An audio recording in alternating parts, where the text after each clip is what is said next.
This is the IBJ podcast for the week of January 14th, 2019. I'm Mason King.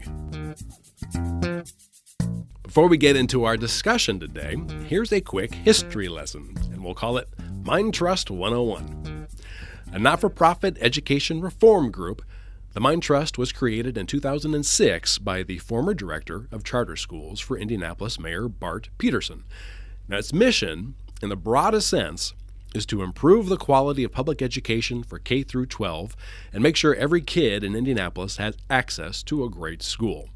For example, it recruits educators and gives them the mentoring and resources needed to launch innovative schools. It brings teacher development and education advocacy groups to the city. And it has supported legislation and proposed sweeping policy changes that it thinks will help improve public education and give individual schools more flexibility and autonomy. For example, it was a prime backer of the move to create so-called innovation schools in the Indianapolis Public Schools district. Innovation schools are considered part of the district, but they are managed independently, so their leaders can make most decisions about academics and operations without interference from the district. Since 2015, IPS has either added or converted 18 schools to its innovation network. On Friday, IBJ reported a major milestone for the Mind Trust. It has raised 3 grants totaling $24.4 million. This big influx of funds will help it continue its work incubating new schools, but also boost a relatively new focus on supporting schools once they're up and running. We invited the Mind Trust's Brandon Brown, who became CEO last year, to explain what's happening, as well as to answer some of the persistent criticisms of the group. Brandon, thank you for participating in the podcast today. Thank you so much for having me. Before we get going, I just want to give everybody a heads up. You've had several jobs in education policy before becoming CEO of the Mind Trust last year. But I want to draw on your experience from the classroom. You taught, I believe, high school? Yes. For Teach for America. You have a master's degree in secondary education. I want you to assume I am a 7th grader who has no knowledge of education reform. Let's keep our conversation on that level, just simple and direct, because I am, even as an adult, extremely easy to confuse. So for our first question, please explain to me, 7th grade Mason, what does the Mind Trust do? So we are an organization that has a mission to ensure that every kid in our city, regardless of their race, their income, or their background, has access to a great education. We do that through 3 major strategies. One is we work to recruit and support transformative school leaders to go open up new schools that are high performing for kids. Second is we support existing schools to move from good to great, to really ensure that they are maximizing their success for students. And then third, probably the most important thing we do, is engage the community around the changes that are happening in the education system. So when you are helping great education leaders to create schools, are those typically charter schools and innovation network schools? Yes. Is that right? And then what are those? So we believe that there are 3 components that give a school the maximum chance to be successful. One is a great school leader. 2 is the autonomy for that school leader to make decisions as close to kids as possible. And then 3 is for that school leader to be held accountable for achieving results. So any school that has those 3 conditions is a school where we want to invest in. So a charter school, really in essence, is a public school that has freedoms from a lot of the restrictions that most schools have. So they have freedom to hire their own staff. They have the freedom to choose their own curriculum. They have the freedom to have a longer school day, a longer school year. So it really kind of marries this notion around if you empower great leaders to make their own decisions and then hold them accountable for results, you tend to get really good outcomes. Right. And that's really the notion behind what a charter school is. A really important thing for folks to understand is that, at least in Indiana, charter schools are governed by nonprofit organizations. So, a nonprofit then has a contractual agreement with an authorizer, which in our city is usually the mayor's office, and then the mayor's office then sets the expectations for what that school should achieve. So that nonprofit then is responsible for meeting the expectations in their contract with the mayor. Now, what is an innovation network school? The same general idea of a charter, so the same level of autonomy, but the difference is that the innovation school lives within a school district. So when the charter school law was passed in 2001, up until when the innovation school law happened in 2014, all of the chartering of schools happened outside of a school district, which really tended to pit charters versus school districts against each other. Yeah. The innovation school law came along and allows school districts like IPS to have contractually autonomous schools, but those schools live within the district. The kids count for the enrollment for the district, the results count for the district, and the district then has that performance contract with the nonprofit board to directly hold the school accountable. So it's a similar concept to the charter work, but it kind of marries the autonomy of charter schools with the resources and scale of a school district, so that a lot of the reform work now can happen in a more coordinated way and can happen in collaboration with the district, as opposed to much of the work in the past was really antagonistic. So the benefit to the district of having an innovation school in the district is what? They're able to do a whole bunch of things. So one benefit is if you have a low-performing school that's been low-performing for several years, the state has the opportunity to come in and to take that school over. So in 2011, we saw 4 schools in IPS that were persistently low-performing taken over by the state with very little local community input. Via the innovation school law, the district is able to intervene in that school before the state does. So it's a locally driven reform that's led by the elected school board rather than waiting for the state to come in and make a decision that may or may not be what our community wants. So this is a great tool then for a district to help turn around their low-performing schools along the lines of what they want to do rather than waiting for the state to tell them what to do. Mm-hmm. And this is good for kids. Why? Because a lot of the research, at least in our city, shows that students who attend contractually autonomous schools... And when we say contractually autonomous, what does that mean? That's a great question. So students that attend either an innovation school or a charter tend to significantly outperform their peers who are in direct run schools inside of a district. And we have a growing body of research. We have growing sets of accountability data that really speak to this. So we're all about ensuring that more kids have access to great schools. And we've spent a lot of time thinking about what are the conditions that are going to lead to those kind of outcomes. And then how can we grow the number of schools that actually have those conditions. And it just so happens that the innovation schools and charter schools have led to the most promising results, especially for low-income students and especially for students of color. Quick question. In an innovation district school, is the teacher employed by the district or by the school? The teacher is an employee of the nonprofit organization that manages the school. Okay. And then that nonprofit organization has a contract with the district. So, but when teachers negotiate contracts for public schools, they would not be included? Right. So they do live outside the collective bargaining unit of the district, but the law gives those schools the ability to unionize if they so choose. Okay. How many schools has the Mind Trust had a role in incubating and opening so far? So throughout the 12 and a half years of our existence, we've incubated 24 schools. 18 of those have been since 2015. How has the Mind Trust strategy, or how is it today different from the strategy when it opened in 2006? It's a great question. You know, one of the characteristics of the Mind Trust throughout the life of the organization is because we're a nonprofit, we're able to continually evolve relative to the conditions in our city.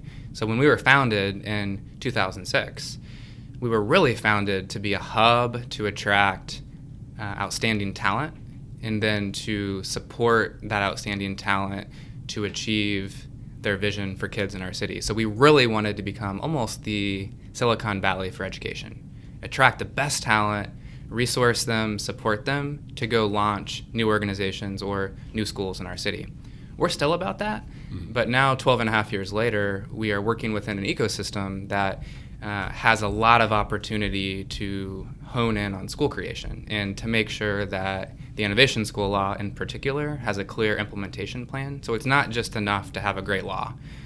but you really need a localized implementation plan. So the Mind Trust really has evolved into a partner with IPS and the mayor's office to really implement the laws in the books. And the way that we view our major role in that is to recruit and support outstanding school leaders to go launch schools. So the same, mission, the same general philosophy, but we're much more focused right now on launching and supporting schools. Okay.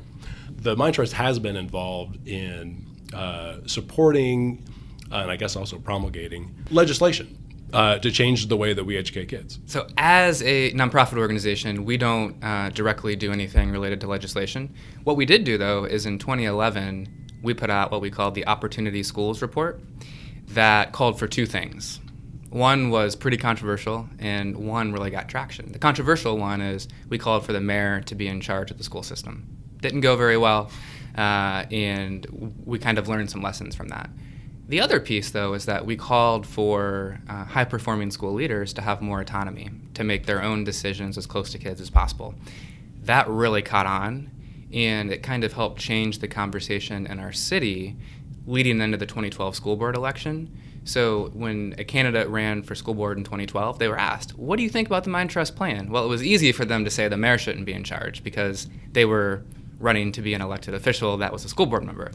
But many of them really attached to this idea of empowering great educators with more autonomy. Nobody wants a bloated central office. We all, I think, can collectively believe that we ought to get as much resources and as much autonomy to schools as possible. So that really caught on.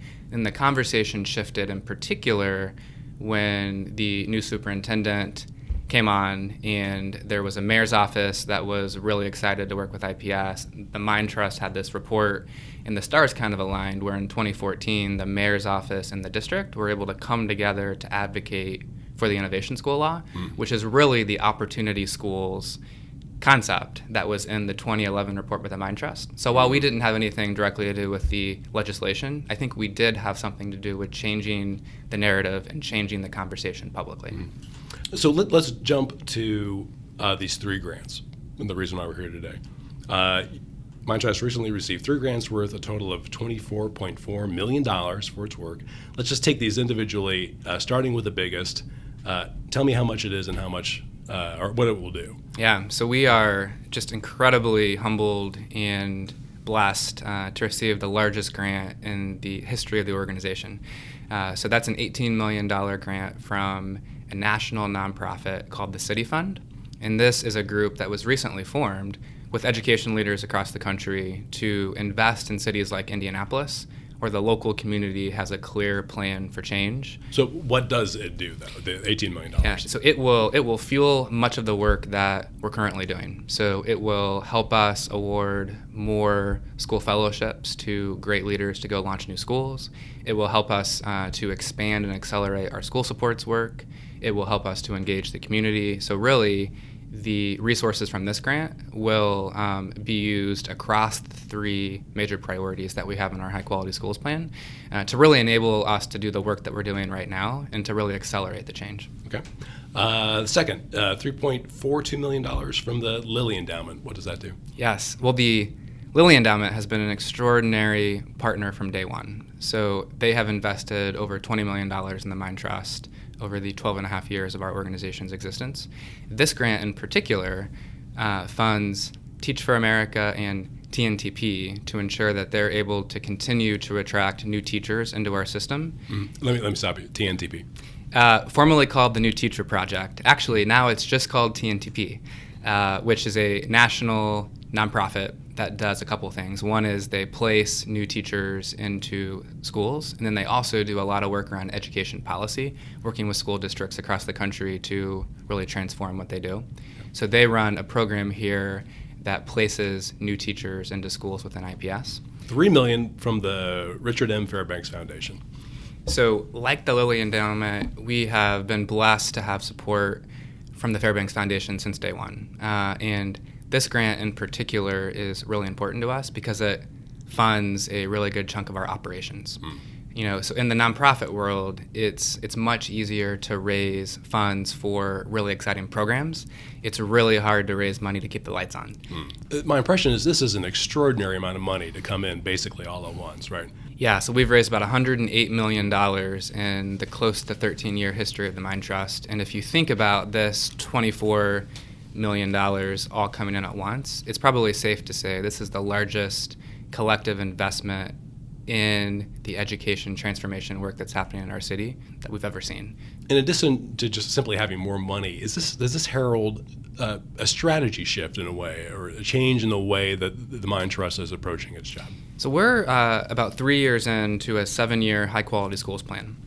Where is that something that you call the high quality schools? Yeah. Yeah. And really the high quality schools plan is the three things that I talked about earlier. Yeah. Growing great schools, supporting great schools, and engaging the community. So where we are, we're in the middle of that plan. So these investments represent a continuation of that plan, and in some ways an acceleration. But we really don't expect a lot of strategic shifts because we think the work that's happening is showing promising progress. We have a lot more results now than we did a few years ago, and this work is to really start to scale what we're seeing on the ground. And hopefully. What do you mean scale? Yeah, no, that's a great question. Yeah. So what we've proven in Indianapolis is that schools with the right conditions and the right leadership can achieve at high levels regardless. And we've proven that now at the school level. I think the next step is to prove that at a system level. How does this money help you do that? This will help us launch, hopefully, a large number of new schools. It will help us deepen our supports with existing schools to ensure that they're objectively achieving really great results for kids.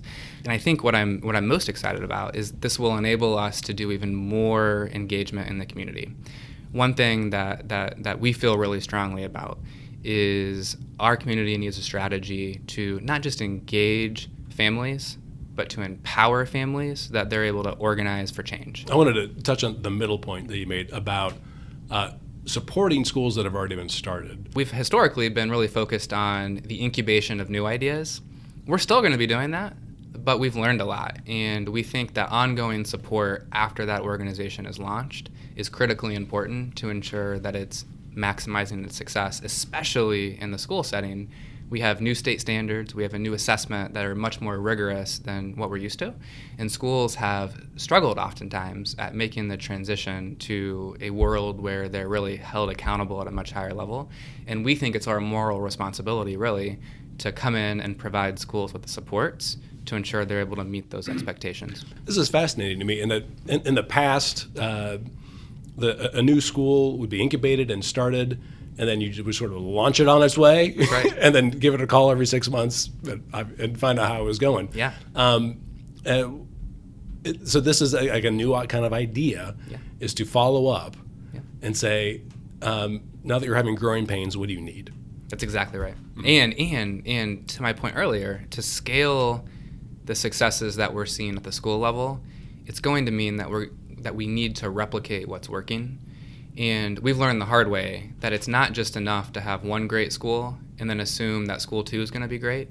There are systems, and there's codifying, and there are human capital plans that need to be in place well before a school grows from school 1 to school 2. And we've learned a lot about what that scaling up process should look like. Who in the end decides whether or not you've succeeded? So we hold ourselves accountable to really rigorous goals. We are unapologetic that the goal of our high quality schools plan is to ensure that more than double the number of kids in our city have access to a high quality school than what was true when we started our plan. And that's specifically for kids who live within IPS, because we think that's where the most progress needs to be made. So we actually make yearly metrics, and we hold ourselves accountable to the number of kids in IPS that are attending A and B schools. And we share those with our funders, we share those with our key supporters, and we want to be held accountable for the outcomes that schools that we support are achieving. Mm-hmm. I guess when we're talking about charter schools, we'd be talking about the authorizers, and I guess when we're talking about the innovation schools, we'd be talking about the IPS board. That's right. I mean, do they in the end decide whether or not what you're doing is effective? Great question. So we're, in a lot of ways, we're just a nonprofit. Now, it's obvious that we are able to raise a lot of resources and that we do have a level of influence in our community. But at the end of the day, we need partners who actually have decision-making authority around what happens in schools. And we are just incredibly blessed to have great partners in both IPS and the mayor's office who ultimately, at the end of the day, have the authority to make decisions for their schools. So we really see ourselves as a close partner to the folks that are making decisions, and we're able to do things like recruit outstanding leaders and support them for 1 or 2 years before their school launches. That would be hard for those organizations to do on their own. I would assume that you would run into some people in the community who would be really suspicious that, here's a not-for-profit that's funded or founded maybe 13 years ago that seems to have an inordinate amount of influence on how dozens of schools are operating now. Yeah, so while I think we have broad support in the community, it would be a lie if I told you that we didn't have critics. And we for sure have critics. And I think, I've been here 8 months, and one of the hallmarks of our organization over time is going to be, we're going to meet with everybody, and we're going to have conversations with everybody, whether or not you support us or you don't support us. And we're going to listen to the feedback in our community, and when we need to make changes, we're going to make changes. So I would say that we are very cognizant of the fact that we have an immense responsibility to make sure that we're investing these resources in ways that are community-driven and in ways that are ultimately going to make our city better. And we're also cognizant of the fact that we need to be open to change, and we need to be able to hear the critiques and make changes when they're warranted. Another criticism that I feel like I've heard fairly regularly is that the Mind Trust is basically corporate and political interests that are not interested so much in making sure like the most vulnerable kids get a good education, but that that we make room for the fairly well-off kids who just need something different. Yeah. What do you guys say to that? Yeah. So the first thing that I would say is we are a team of educators. I was a teacher. Most folks on my leadership team were teachers. We have several former school leaders in our organization. And, at the essence of the people that work at the Mind Trust, we are a team of educators that wake up every day thinking about how do we help transform the lives of kids, especially kids that need the most support. And the great thing is we also have the facts on our side. So when you look at who attends charter schools, who attends innovation schools, so charters and innovation schools serve a greater share of low-income students and a greater share of students of color than even schools within IPS. So the facts are that the most vulnerable students who need the most supports are attending schools that we're incubating. And if you look at the research and if you look at the results, those students are performing objectively better than how they would have performed if these new opportunities were not there. So we definitely hear those criticisms, and we need to listen to the ones that are valid. But I'm actually really proud to say that the facts are on our side, and the work that we're doing is literally transforming the lives of the kids that need it the most. Right. Wow, I feel 100% smarter. We're going to have to cut it off there, but thank you so much, Brandon. That was really enlightening. Really appreciate the opportunity. Thank you. My thanks again to Brandon. Hey, before you get on with your week, I wanted to draw your attention to a few stories in this week's print edition of IBJ. Reporter Mickey Shuey explains the sweeping changes proposed for Indiana's meagerly funded State Tourism Bureau in hopes of boosting the dollars available for marketing and attracting new visitors. Editor Greg Andrews explains how James Burkhart, the former CEO of nursing home giant American Senior Communities, is trying to get his felony conviction for fraud thrown out while he serves a nearly 10-year prison sentence. And Lindsay Erdody has IBJ's annual accounting of the biggest philanthropic gifts across the state, and the big winner for 2018, Sleepy Wabash College. You can read all of these stories in IBJ's print edition, which you undoubtedly have delivered to your home every week, or at IBJ.com. And remember, for complete unfettered access to all of our award-winning content, just click the subscribe button. As always, thanks for checking out the podcast. I'm Mason King, and we'll be back again next week.